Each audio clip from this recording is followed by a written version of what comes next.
So today I'm really excited because I'm staying at the Cliff Bay Hotel in Madeira, and I've been so impressed by what I've seen here, and I thought what a great opportunity to have a chat with the general manager Antonio Pais. It's great to have you on our video today. Thank you. It's a pleasure to welcome you to have you here and to talk with you for some minutes. Yeah. So tell us a little bit about the Cliff Bay Hotel and the wider group. Well, the Cliff Bay Hotel opened some years ago. We don't really like to tell the age of the group. It's like the female. We never say the age of ladies. But yes, we were open in October 1994, so already some years. Um, but if you look around, you see that on a regular basis we do put some effort on refurbishment, updating all the hotel. But as a hotel, we started as a single hotel, individual company. Then in I think 1999, 2000, we joined a group.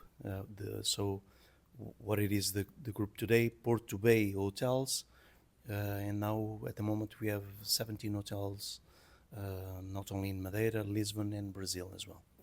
Fantastic.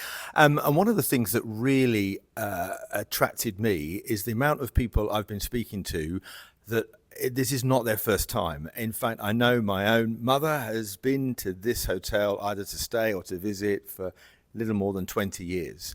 So you have a phenomenal level of return visitors. And that's what I want to find out about what it is that you have created here that has allowed people to come back time and time again. If you allow me to joke with it, probably the price scheme is not correct. That's why people return. So the room rates are too low. No, but that's not. I think that's not the case. Madeira as a destination is a destination that attracts quite a lot of repeat customers.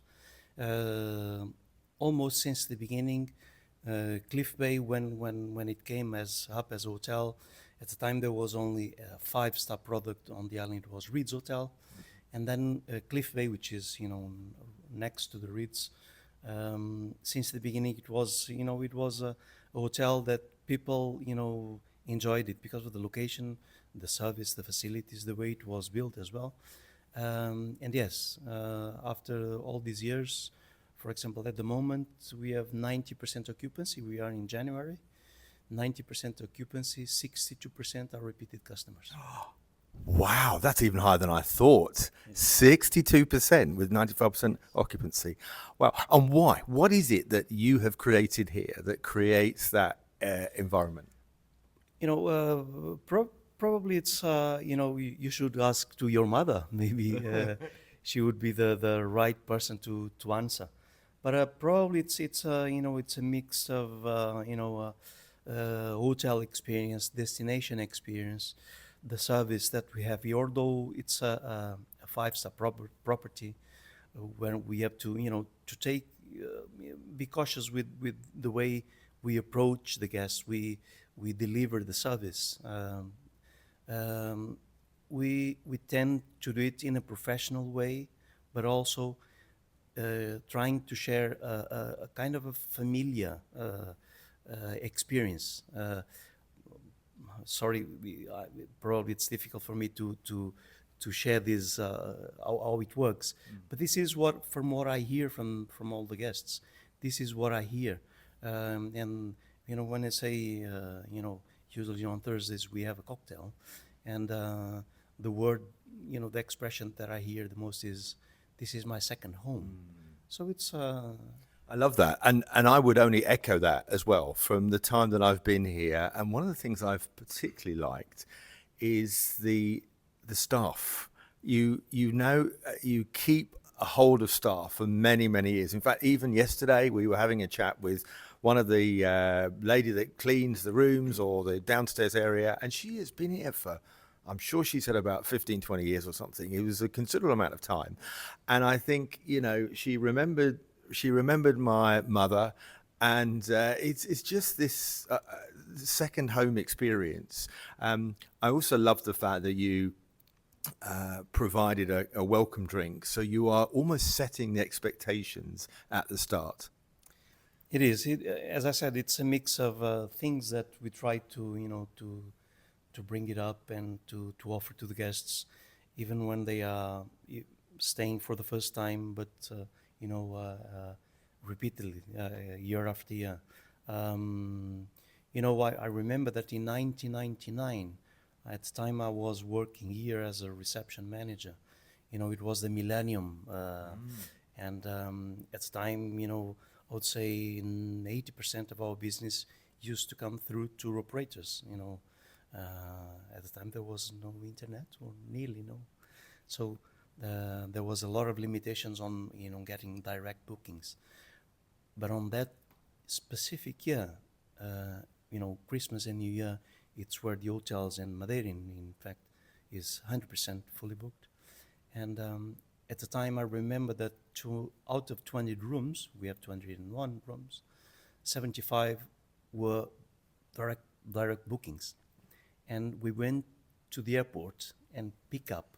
I went to the airport together with the guest relations and some other stuff to welcome the guests and accompany them to the hotel on the taxi. So these are the kind of things that nowadays we do it.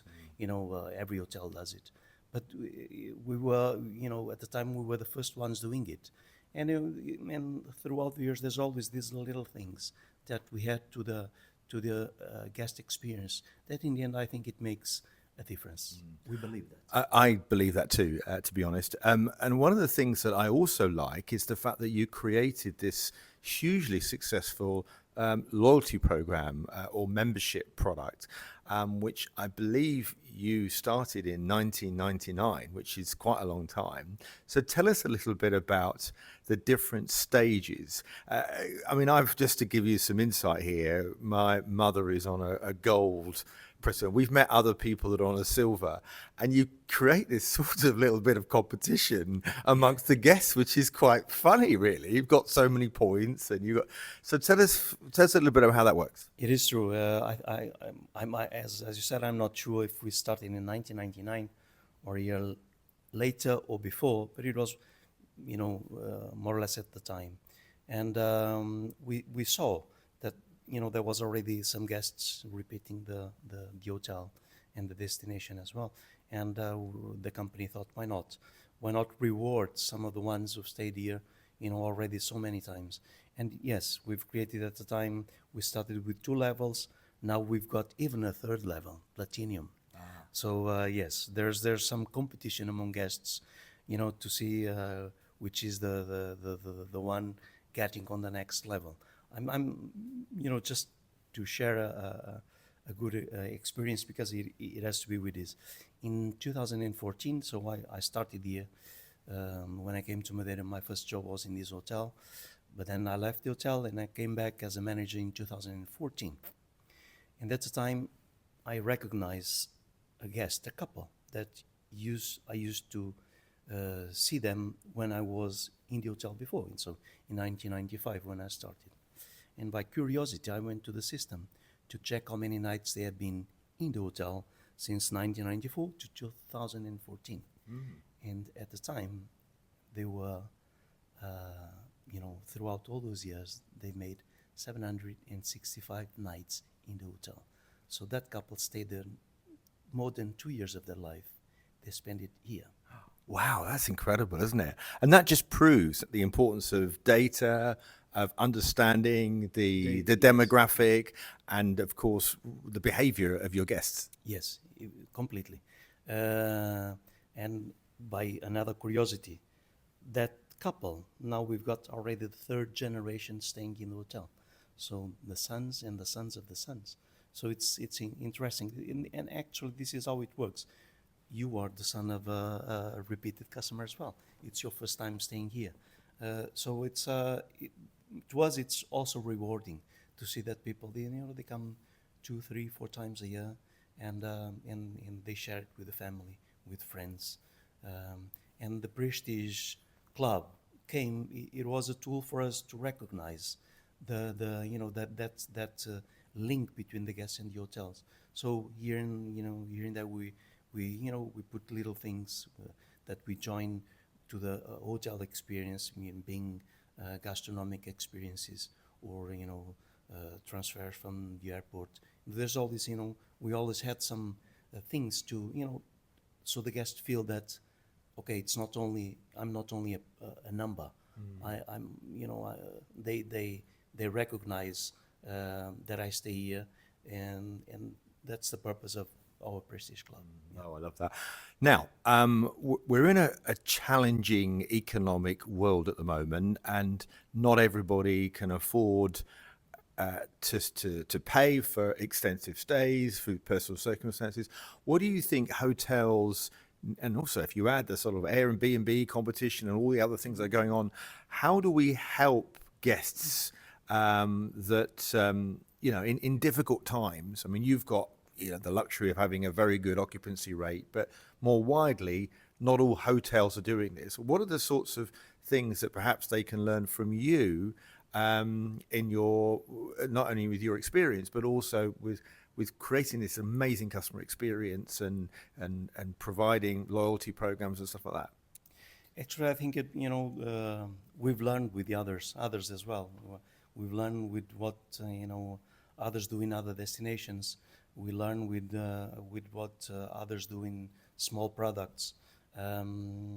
Because although we are not a big hotel, it's medium, 201 rooms, but we have also things, experiences that you can only see in small products as well. So we try, again, it's that familiar link that we try to create. And in the end, it's all about that. Yes, the prices are going up. In our case, what we do, we just had, for example, the Prestige. We have the Prestige package. It's where guests can book not only a room, but on top of it, we include meals. We include other experiences in the hotel and in the destination, and that's in the end makes a huge difference. Yeah, no, wonderful. I just want to sort of finish on special interest groups, because that's been one of the biggest rises of people traveling, is they want to be with their own tribe, whether it's wine tasting, bridge, walking, and they'll come as a group entity or a society. And whether or not you have this at your hotel or across the group, are there any specific marketing efforts that you do to target these sorts of sectors? Yes, actually, when Cliff Bay opened, it was much, linked as our marketing effort was mainly on golfers. And I remember that at the time I used to do the reports, internally the reports, and we used to have a lot of golfers. Then, the occupancy started, shifting a little bit, and the clientele as well. And nowadays in this hotel we have mainly individual guests. We also have small groups, but as you said, last year, for example, we had a couple of groups that they came only to practice yoga and Pilates. But about 30, 40 people, not more, because it's the maximum we can have. But we have other hotels in the group. For example, in the Algarve, we opened a new hotel last year, and it's mainly linked to the sports. There's a lot of a huge gym, well equipped. We have partners that take care of cycling activities in the ocean. It's more lifestyle, more spiritual. Yeah, So yeah. yes, the other hotels that we have, city hotels, small hotels, it's not actually not the best for to welcome groups. But what we do, we always try to fit in.